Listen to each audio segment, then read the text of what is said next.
Hello student, this is Rakesh sir, lecturer and a motivational speaker. स्वागत करता हूं आपके अपने चैनल स्पेशल साइंस में।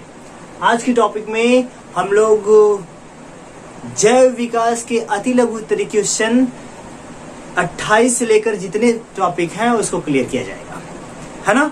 अभी हम लोगों ने इसके पहले 2 वीडियो में लगभग 26 क्वेश्चन के आसपास सॉल्व कर लिया। अब आगे की बारी है। आई होप कि आप बेहतर ढंग से पढ़ाई कर रहे होंगे और बेस्ट करने की कोशिश कर रहे होंगे। आइए स्टार्ट करते हैं। क्वेश्चन नंबर कौन सा? 27वां। बड़ा कॉम्प्लिकेटेड क्वेश्चन है, ध्यान से समझिएगा, मैं आपको समझा रहा हूं।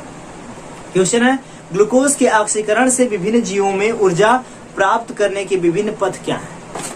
एक बात तो पहले क्लियर हो जाइए कि जितनी हमारे शरीर को ऊर्जा मिलती है वो पूरी ऊर्जा ग्लूकोज के रूप में मिलती है। कार्बोहाइड्रेट्स तथा अन्य भोज्य पदार्थ जब हम खाते हैं तो वसा, प्रोटीन्स, विटामिन्स, इसके अलावा बहुत सारे खनिज पदार्थ कह सकते हैं, न्यूट्रिएंट मटेरियल्स होते हैं, पोषक पदार्थ होते हैं, वो हमारी ऊर्जा का एक स्रोत बनते हैं।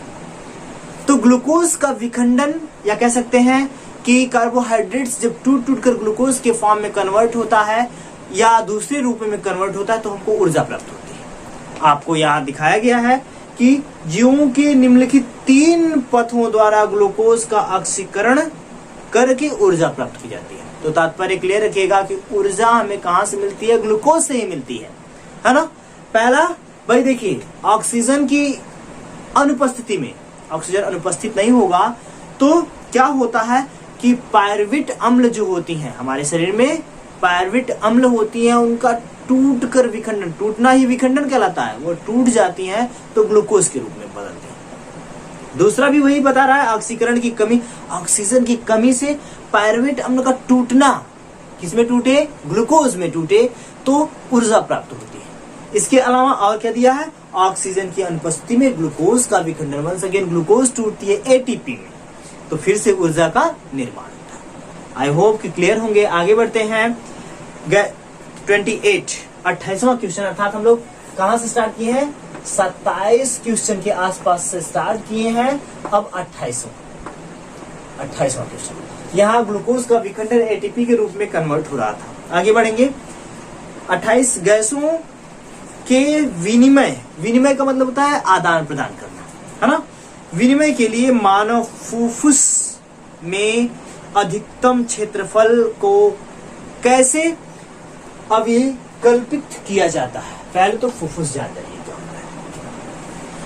अगर हम फेफड़े की बात करें तो यहां से हमारे नॉस्ट्रिल आती है और ये फेफड़ा ऐसे बटा होता है। मैंने आपको पिछले वीडियो में भी आपको बताया था और बताया था कि ये वायु नली आके यहाँ पर विभाजित होकर 2 भागों में टूट जाती है और वायु कोष्ठ होते हैं। पूरे हमारे फेफड़े में वायु कोष्ठ होते हैं और वायु कोष्ठ को बोला जाता है एल्वियोली।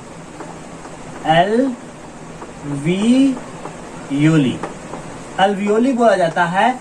एल्वियोली ही वायु कोष्ठ है और उसी में ऑक्सीजन आके स्टोर होती है। बातें क्लियर हो रही है। नासा से हमारे नॉस्ट्रिल द्वारा बहुत सारी गैसें इंटर करती हैं और यहाँ आकर 2 भागों में बढ़ती हैं, तो सभी वायु कोष्ठ अर्थात एल्वियोली में चली जाती हैं और एल्वियोली केवल ऑक्सीजन को ग्रहण कर लेती है। किसको ग्रहण करती है?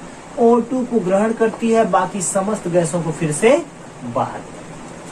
तो यही प्रोसेस है, आप समझिए। इसमें दिया मानव फुफ्फुस गुब्बारे जैसी संरचना होती है। कैसी संरचना बाबू? राउंड राउंड से बहुत सारी होती है, तो गुब्बारे के लाइक स्ट्रक्चर दिखाई देता है, अर्थात उसी में ऑक्सीजन का आदान प्रदान होता रहता है, निरंतर चलता रहता है ना। आगे बढ़ते हैं। बस उसी के बारे में दिया, वही सिकुड़ती फैलती। हमारे फेफड़े जो होते हैं, जो फेफड़े वो सिकुड़ते और फैलते रहते हैं साथ ही साथ। जब ऑक्सीजन जाती है तो भूष्ट होते फैलते हैं और जब छोड़ी जाती है तो उसकी साइज फिर छोटी हो जाती है। तो यही है। आगे बढ़ते हैं। 29वां क्वेश्चन, एक ग्लूकोज अणु के पूर्व ऑक्सीकरण से एटीपी 38 एटीपी निकलते हैं। एक ग्लूकोज का अणु जब हमारे शरीर में टूटता है तो 38 एटीपी निकलते हैं और एटीपी ही ऊर्जा का एक मुख्य साधन होता है। खास करके माइटोकॉन्ड्रिया में इसका निर्माण किया जाता है। आगे बढ़ते हैं। हमारे शरीर में हीमोग्लोबिन की कमी से, अरे भाई समझिए, हीमोग्लोबिन ही ऐसा वर्णक है जिसके कारण RBC अर्थात रेड ब्लड कार्पल्स। क्यों रेड दिखाई देता है? तो सर हीमोग्लोबिन के कारण। किसके कारण?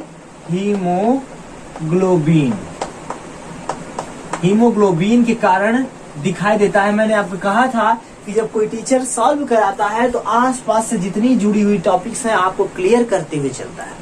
इससे क्या होता है कि जो 60% के बेस पे ये सीरीज बनाई गई है, क्वेश्चन बैंक बनाई गई है, वो सीधे 80, 85 या उससे ऊपर कन्वर्ट होती है। वो आपके सेंसिबिलिटी के ऊपर डिपेंड करता है। तो समझिए आरबीसी अर्थात लाल रुधिर कणिकाएं कैसे लाल दिखाई देती हैं? हीमोग्लोबिन के कारण। और हीमोग्लोबिन का मुख्य कार्य होता है ऑक्सीजन अर्थात O2 का परिवहन या परिसंचरण। अर्थात कहां पहुंचाते हैं? अर्थात हमारे पूरे शरीर को, पूरी सेल को ऑक्सीजन की आवश्यकता होती है। जब हम नॉस्ट्रिल द्वारा श्वसन करते हैं और वह श्वसन जाके ऑक्सीजन एल्वियोली में स्टोर होता है, तो यहीं से रुधिर वाहिनियों के थ्रू भेजा जाता है, रुधिर वाहिनियों में भेजा जाता है और रुधिर वाहिनियों से होते हुए ब्लड पूरे शरीर में पहुंचता है। बातें क्लियर हो रही है? तो उसको लेके जाने का काम कौन कर रहा है? हीमोग्लोबिन। मैंने आपको रक्त के बारे में बताया था कि मुख्यतः रुधिर दो प्रकार के होते हैं। पेन डाउन कर लीजिएगा, नहीं जानते हैं तो। रक्त मुख्यतः या रुधिर दो प्रकार के होते हैं, एक प्लाज्मा होता है और दूसरा रक्त कणिकाएं होती हैं। प्लाज्मा जो होता है, अगर हम प्लाज्मा की बात करें, प्लाज्मा पूरे रुधिर का 55% भाग होता है। कितना परसेंट?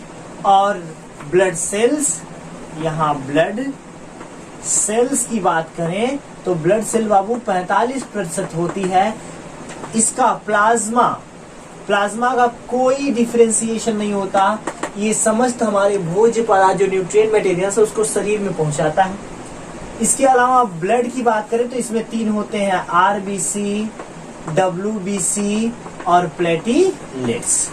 इसके बारे में जान जाइए। आरबीसी का काम होता है ऑक्सीजन का परिवहन करना। आगे बढ़ते हैं और अगला क्वेश्चन है क्या? रुधिर में एंटीजन और एंटीबॉडी। पहले तो क्लियर हो जाइए एंटीजन क्या होता है। मैं आपको समझा रहा हूं, कभी लाइफ में भूलेगा नहीं। एंटी का मतलब होता है विपरीत और जन का मतलब लोग। ऐसे लोग जो हमारे शरीर को हानि पहुंचाए, चाहे वो छोटे हों चाहे बड़े, उन्हें हम एंटीजन कहते हैं। प्रधानी के चुनाव में जो अगर बगल वाला खड़ा हो जाता है, हम किसी दूसरे के सपोर्ट में होते हैं, कोई दूसरा खड़ा हो जाता है तो लोग कहते हैं ना, ये हमारे एंटी खड़ा हुआ है, हमारा क्या है? विरोधी है।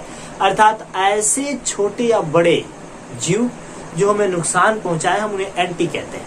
और जन का मतलब होता है लोग। एंटीजन अर्थात ऐसे छोटे या बड़े पार्टिकल जो हमारे शरीर में पहुंचे तो हमको क्या पहुंचाए? हानि पहुंचाए, रोग उत्पन्न करे, एंटीजन। और उसको मारने के लिए हमारा शरीर जो फॉर्मेशन करता है वही एंटीबॉडी कहलाती है। अर्थात एंटीजन को किल करने के लिए, मारने के लिए हमारा शरीर कुछ छोटे छोटे पार्टिकल बनाता है, उसे एंटीबॉडी कहते हैं। देखिए क्या दिया उसमें? एंटीजन लाल रुधिर कणिकाओं में, जितने इन्फेक्शन क्रिएट करने वाले आर्गन होते हैं वो लाल रुधिर कणिकाओं में पहुंचते हैं। क्योंकि आप जानते हैं कि श्वसन द्वारा भी, भोजन द्वारा भी जो भी चीजें जाती हैं सब पेट के अंदर जाती हैं और पेट से सीधे रुधिर में जाता है। पचने के बाद जो पाचन होता है वो रुधिर में पहुंचता है।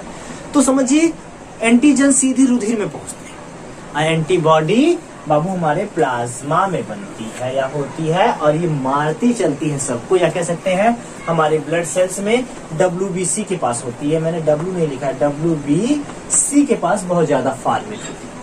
तो आगे बढ़े, 32 मार्क क्वेश्चन पे आते हैं। 31 कंप्लीट, 32 क्लियर रखिएगा, ध्यान से सुनिएगा, मैं समझा रहा हूं आपको। पल्मोनरी धमनी में किस प्रकार का रुधिर पाया जाता है? मैंने आपको बताया, क्लियर रहिएगा। हमारे हृदय में, अगर हम हृदय की बात करें, मैं इसको इरेज कर दूं। हृदय में 2 प्रकार की चीजें होती हैं, नसें होती हैं। एक होती है धमनी और दूसरा होता है सिरा। क्या होता है बाबू? सिरा। इधर से नहीं, छोटी सिरा। अर्थात एक धमनी और दूसरा सिरा। बातें क्लियर रखिएगा। धमनी में कौन सा रुधिर? शुद्ध रुधिर। कौन सा रुधिर बाबू? शुद्ध रुधिर। सिरा में अशुद्ध रुधिर। बातें क्लियर हो रही है? अर्थात सिरा में अशुद्ध रुधिर, ये जितनी हमारे ऊपर स्किन के नीचे की सभी नसें दिखाई देती हैं वो सिरा है और इसमें अशुद्ध रुधिर बहता है। ऐसा रुधिर जिसमें ऑक्सीजन की कमी हो जाती है तो अशुद्ध रुधिर कहलाता है। अर्थात अशुद्ध रुधिर हो गया। और सिरा में कौन सा शुद्ध रुधिर? ये सिरा जो होती है हमारे मसल्स के नीचे पाई जाती है, मोटी होती है, धमनियां पतली होती है। कभी आपको डिफरेंस पूछता है, अंतर पूछ देता है तो ध्यान रखिएगा। अर्थात धमनियां अंदर होती है, लेकिन एक पल्मोनरी धमनी, पल्मोनरी सिरा जिसे हम फुफ्फुस भी बोलते हैं, फुफ्फुस धमनी, फुफ्फुस सिरा, ध्यान रखिएगा। वो क्या करती हैं? अगर फुफ्फुस का नाम आ जाए या इसका फुफ्फुस, फुफ्फुस सिरा, फुफ्फुस धमनी जहां आ जाए, चाहे पल्मोनरी आ जाए, तो समझिए जहां शुद्ध था वहां अशुद्ध हो जाएगा। अशुद्ध, सॉरी, अशुद्ध। अर्थात जहां पल्मोनरी या फुफ्फुस आ जाए, क्या लिखेंगे बाबू? अशुद्ध रुधिर लेके जाती है या लेके आती है ना? आप समझिए। फेफड़ा हमारे, अगर मैं यहां से इरेज करके थोड़ा सा आगे बढ़ाऊं, यही तो था, ये समझ लीजिए, ये फेफड़ा, ये ऐसे फेफड़ा था और मध्य में क्या पाया जाता है? हृदय पाया जाता है। हृदय ब्लड को अंदर और बाहर से, मैंने हृदय पढ़ा रखा है, आप सर्च करके भी देख सकते हैं, बहुत बेहतर मैंने पढ़ाया, उसको बहुत बेहतर ढंग से एक्सप्लेन किया है कि कौन सी नसों द्वारा शुद्ध और अशुद्ध रुधिर आता जाता है। तो एक तरफ से इधर से रुधिर आता है, पीछे से मिलता है, यहां से आके मिल जा। पहले अलिंद में आता है दाहिने में, फिर नीले में आता है दाहिने में ही, फिर फेफड़ों के पास जाता है यहां से घूमते हुए, फेफड़ों के बाद फिर यहां से भी अंदर की तरफ आता है और फिर दाहिने साइड आता है, दाहिने से फिर पूरे शरीर में जाता है। तो एक तरफ समझिएगा, अगर फुफ्फुस पूछ दे, फुफ्फुस धमनी, तो वह अशुद्ध रुधिर लेके आती है। समझिए, ये लेके आ रही है धमनियां, ये धमनियां फुफ्फुस धमनी कहलाती है, ये लेके आती हैं रुधिर को। कहाँ लेके आएंगे बाबू? हृदय में लेके आएंगे। और फुफ्फुस सिरा पूछ दे तो शुद्ध रुधिर को फिर से ये लेके फेफड़े से अब हृदय में लेके आती है। ये शरीर से हृदय में लेके आ रही थी और ये फेफड़े से हृदय में लेके आती है। बातें क्लियर हो रही हैं? अगर धमनी पूछ दे तो शुद्ध रुधिर और सिरा पूछ दे तो अशुद्ध रुधिर, लेकिन जहां फुफ्फुस या पल्मोनरी पूछ दे तो सीधे इसी का उल्टा हो जाएगा। जहां सिरा में अशुद्ध बह रहा था तो यहाँ शुद्ध हो जाएगा, और जहां धमनी में शुद्ध बह रहा था वहां अशुद्ध हो जाएगा। बातें क्लियर हो रही हैं? आगे बढ़ते, आगे समझिए इस बात। आगे की जो पॉइंट है, कौन सा पॉइंट? रुधिर दाब, ब्लड प्रेशर। ब्लड प्रेशर जो हमारी नसों में, हमारे धमनी और सिराओं में जिस वेग से रुधिर का गमन होता है वही कहलाता है ब्लड प्रेशर, अर्थात रुधिर दाब कहलाता है। बातें क्लियर? किसमें बाबू? धमनी और सिराओं में, खास करके धमनियों में मापा जाता है। आप देखते हैं जो डॉक्टर के पास जाते हैं तो वो लपेट देता है और उसको हवा प्रेस करता है और ब्लड प्रेशर मापता है, देखता है कि आपकी धमनियों में किस प्रकार से रुधिर दाब के हिसाब से चल रहा है। टेंशन में होते हैं तो रुधिर दाब जो होता है, ब्लड प्रेशर हाई हो जाता है। नॉर्मल होते हैं तो नॉर्मल तरीके से चलता है, कभी कभी लो हो जाता है। यही बात है, रुधिर दाब यही कहलाता है। जो धमनी और सिराओं में अपनी गति के साथ बहता है वही रुधिर दाब। परासरण किसे कहते हैं? परासरण समझिएगा, ऑस्मो रेगुलेशन इसे इंग्लिश में कहते हैं। परासरण होता क्या है कि एक बड़े से जार को ले लेते हैं समझने के लिए, और इस जार में एक पतला सा लाइनिंग प्लेट लगा देते हैं जो फिल्टर पेपर के समान होता है, और एक जार में, एक कोष्ठ में कम मॉलिक्यूल्स, कुछ वाटर सॉल्युबल मटेरियल्स को रखा जाता है और एक में ज्यादा। तो आप जानते हैं परासरण में क्या होता है कि धीरे धीरे छनते हुए वाटर इसके अंदर आएगा, तब तक आएगा जब तक इसका पूरा सिस्टम इसके लेवल में न आ जाए। यही कहलाता है परासरण दाब, जिससे क्या होता है कि दोनों साइड के जो प्लेस होते हैं वो इक्वल हो जाते हैं, है ना? ऐसा दाब, ऐसा परासरण खास करके पौधों में ज्यादातर देखने को मिलता है। वो अपने अंदर सारी चीजों को अवशोषित करते हुए आगे भेजते हैं, है ना? आगे बढ़ते हैं, 35 क्वेश्चन के आसपास आते हैं। 35 क्वेश्चन समझिए, 35 क्वेश्चन उच्च संगठित पादप में संवहन तंत्र के घटक हैं। अब आप क्लियर होइएगा, संवहन तंत्र का मतलब होता है जाइलम और फ्लोएम। मैंने आपको वीडियो में बता रखा था, जब मैंने जैव प्रक्रम पढ़ाया था तो पहली वीडियो थी, मुझे लग रहा है बहुत सारी चीजें बहुत अच्छी नहीं थी, मैंने बहुत बेहतर ढंग से, मेरे पास उतना अनुभव नहीं था, लेकिन आज मैं आपको बहुत बेहतर ढंग से पढ़ाता हूँ, कोई हेजिटेशन नहीं होता। उसमें मैंने आपको बताया था कि जल से होता है जाइलम, जाइलम और फ्लोएम, जल से जाइलम, जल से जड़, अर्थात संवहन ऊतक में दो चीजें होती हैं। क्या होती है बाबू? संवहन ऊतक, इनमें दो चीजें होती हैं, एक जाइलम होता है पहला, दूसरा होता है फ्लोएम। जाइलम और फ्लोएम पौधों के अंदर होते हैं।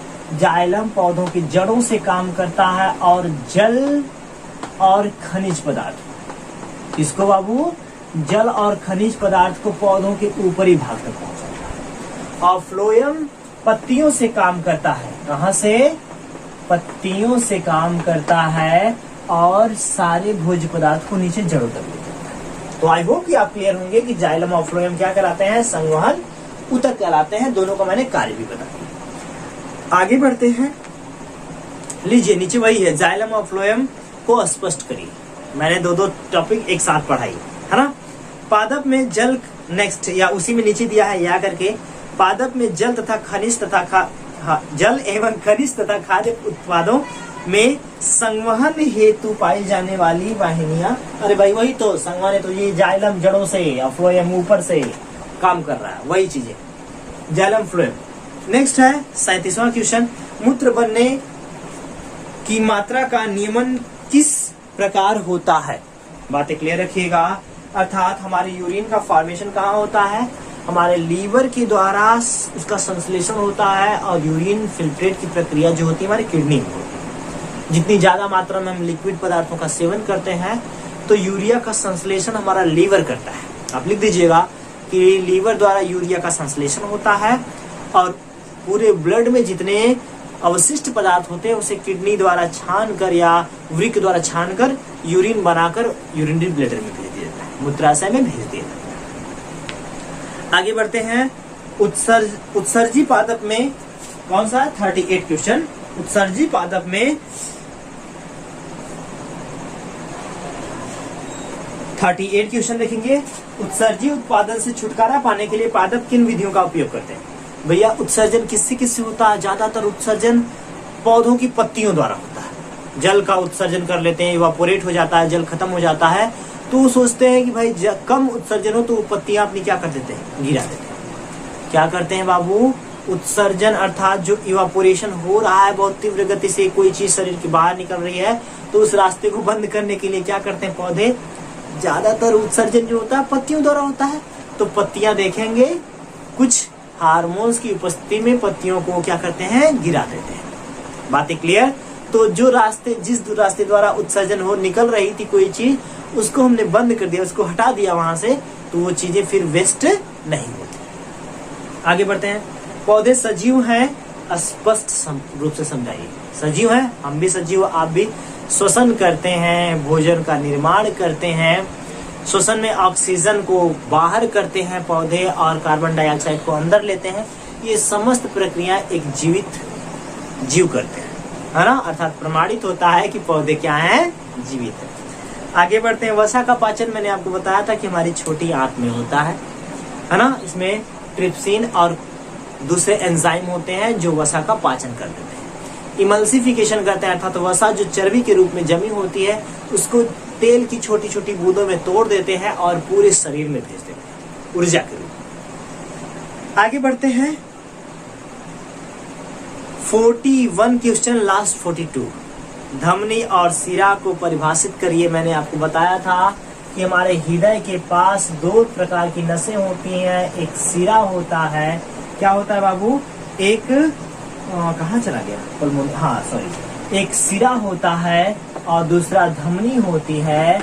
आप बताइए धमनी में कौन सा रुधिर मैंने बताया था? तो सर शुद्ध रुधिर होता है। कौन सा रुधिर? और सिरा में अशुद्ध रुधिर। बातें क्लियर? अर्थात ये हमारी दोनों नसें हैं, या कह सकते हैं हमारे हृदय से निकलने वाली दो प्रकार की नसें हैं। एक जिसे धमनी कहते हैं और एक को सिरा कहते हैं। सिरा पतली होती है, धमनियां मोटी होती हैं। धमनियों से शुद्ध रुधिर बहता है और सिराओं से अशुद्ध। बातें क्लियर हो रही हैं? यहाँ भी वही सेम टू सेम रुधिर परिसंचरण के लिए हृदय एक पंप के समान कार्य करके जिन वाहिनियों में रुधिर को भेजता है उसे धमनी कहते हैं, और जिन वाहिनियों से रुधिर वापस हृदय में आता है उसे सिरा कहते हैं। बातें क्लियर? लास्ट, लार में एंजाइम कौन सी होती है? लार में टाइलिन एंजाइम होती है। इसके अलावा इसमें दिया है लार में एमाइलेज एंजाइम होती है। ये कार्बोहाइड्रेट्स, स्टार्च इनका पाचन करती है। आप देखते हैं जब कोई ताजी रोटी खाते हैं तो उससे स्टार्च जो होता है, कह सकते हैं स्टार्च ग्लूकोज के रूप में कन्वर्ट होता है। इसमें क्या होता है कि रोटी हल्की हल्की मीठी लगने लगती है। तो लार में कौन कौन से एंजाइम? टाइलिन एंजाइम और एमाइलेज एंजाइम स्टार्च का पाचन करते हैं, जिससे ब्रेड और दूसरे भोजन जो होते हैं मीठे लगते हैं। तो आज के लिए इतना ही। बेहतरीन ढंग से पढ़ाई करिए, खूब बेहतर बनिए, अपने स्वास्थ्य का ध्यान रखिए और बेस्ट करके दिखाइए। वीडियो को देखने के लिए आपका बहुत बहुत थैंक यू, और अपने दोस्तों तक भेजने के लिए और मेरी साइंस फैमिली को बड़ा करने के लिए आपको बहुत बहुत thank you so much. Best of luck.